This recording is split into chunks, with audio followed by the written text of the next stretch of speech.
Hi guys! So, dahil is lagi nagba-brown out ngayon, so may share po ako sa inyo. Ito, solar flashlight. So, ito siya guys. So, okay. So, meron siyang, ayan.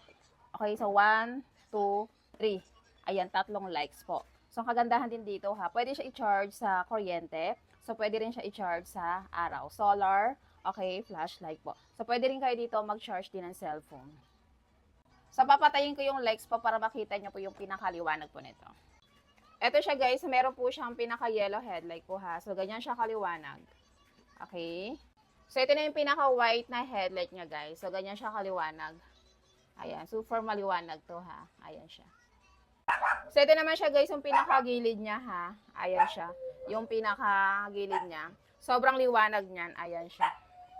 So, makikita niyo po. Ayan, sobrang liwanag. O, diba? Solar flashlight. Ito siya guys, so ganyan siya kadili pag walang lights ha. So, gagamitan ko siya ng flashlight. So, eto. Solar flashlight. So, ayan. So, ang liwanag niya. Ayan siya. O, diba? Okay. Kaya kung naghahanap po kayo ng solar flashlight, ayan, very recommend po ito. Kaya kung naghahanap po kayo ng solar flashlight, so go check out na po tayo dyan sa ating basket. Thank you so much po.